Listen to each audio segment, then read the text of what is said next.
Okay, lamb. We played this guy before.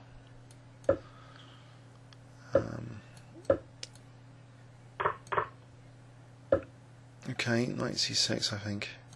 I did look up this, and I think queen d4 might be a good move here. So if knight f6, e5 followed by c4, I think there's a game of GM Rogers in this line. But that went to an ending. It was a bit weird how it went to the ending. But Rogers had the advantage, I think. But anyway, here, queen b6. And queen d2.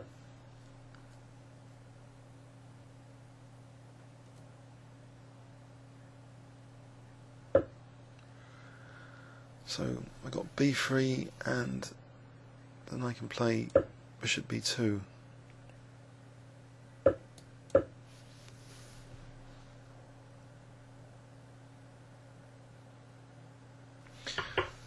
So here, can I worry my opponent by just playing h4? I think it was d6, just counter-attacking the centre really strong, probably. So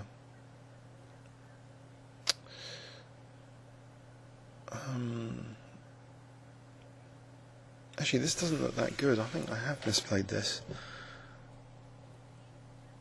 d6.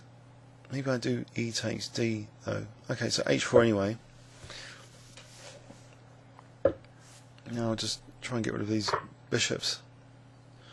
So at least it weakens the opponent's king a little bit. Should I take on g7 straight away? I think so. And then probably bishop e2. Or is queen c3 more accurate? I think bishop e2, because if rook e8 I just want a castle really. Well, knight c3, rook e8, bishop e2, I could castle queenside, so maybe that's more tempting actually, knight c3. So there's still this crude threat of h5 and hg, so is he going to waste time? That's the thing with h5.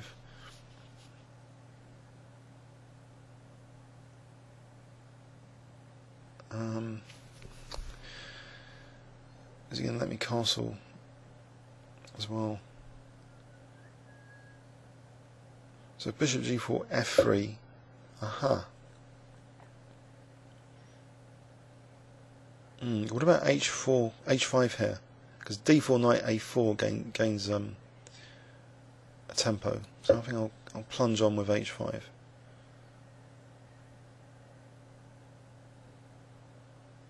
Should worry him, surely. It's crude, but maybe effective. Activates and develops the rook in any case, from a positional point of view, keeping pieces active. Just happens to be directed at the opponent's king safety.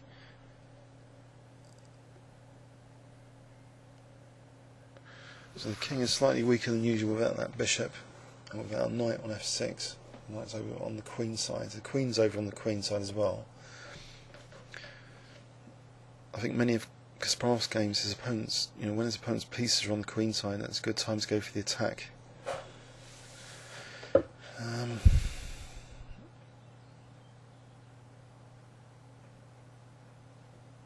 Knight a4 here is interesting, because where would the queen go? And maybe queen d4 check, but then I'll never castle queenside, so maybe just, I don't know, just casting queenside now.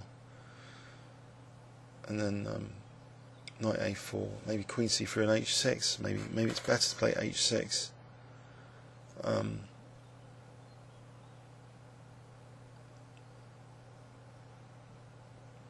Although, I don't know actually, h6, king g8, knight a4. I know he's got sacks in the centre, rook e2, but if the king can go to f1, assume, and then the queen has to go back, then isn't queen c3 strong? I suppose you play, because f6 looks as though it's difficult with that diagonal. That looks as though it's very interesting. I think I might go for this actually, because hg bishop g6, it seems solid there. So why not just use the fawn pawn on diagonal, basically. So knight a4, followed by queen d4. Looks good. He might sack though immediately to try and expose my king. Alright, Queen D4 looks so tempting. Oh, there's knight E6. There's knight E6. Castle's queenside. Castle's queenside first.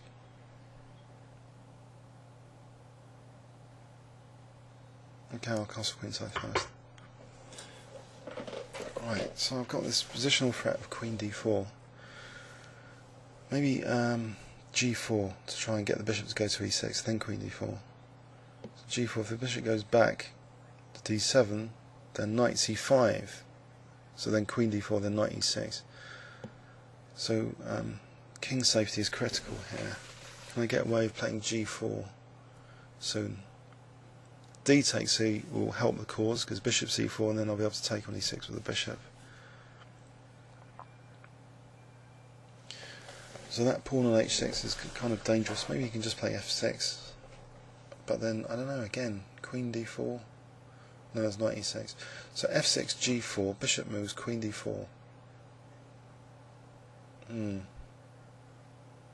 Knight C5 in that position. If the rook tries to defend like that.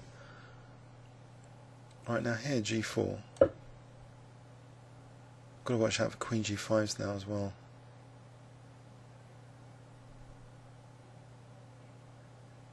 So this is good fun. Right, now what about knight C5? No, because then I don't know. Queen D4 immediately allowing Queen G5 check is F4. It's Queen D4, knight E6 though. So knight C5, there's Queen F6. What about G5 trying to secure control of the F6 square? I think that looks good. I suppose I can sack the exchange though. You might not want to do that. So really I just want to get in knight C5 now and Queen D4 if there's time. Okay, bishop F3. Change your plan, rook HE1.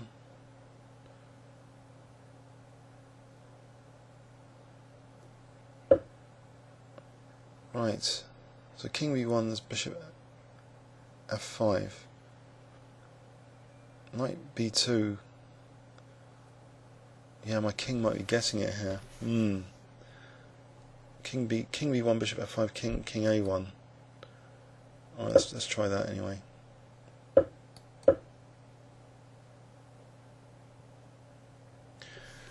So trickier than I first thought, this hack attack. Still, I'm covering dark squares at the moment. Queen C3. So to force knight E6. Then maybe rook HE1. It's dangerous. So rook HE1, but then, oh hang on, D4. Can I just take on D5 here? And then play bishop takes D5? Maybe, so rook C8 though. Maybe bishop C4.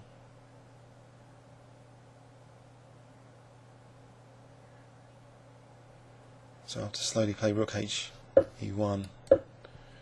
I'll have to play Queen G7 mate after rook E6. That's the plan. So rook HE1. Oh, he's got knight takes G5. Okay. So I'm in real trouble now, I suppose. After that. Right. Let's play for Queen F6. Queen F6 and maybe I don't know. Rook and Queen takes F5. Rook DG1, Queen F5. Can this knight reroute usefully? Knight C3 to D5. Okay, I'll play this. Is it going to get to my king? Probably. So I'm threatening Queen takes F5 here. It's getting to my king. Can I hold off for a bit? I could have just done Queen takes F5. Ouch. Mistake. He's got knight E2. Right, Queen B3 Nc5. Oh dear. Can I get in C5? Queen B4. What was wrong with Queen B3? Rook c1, just try and get the position solid. Oh dear, I'm going to have to try and win on time.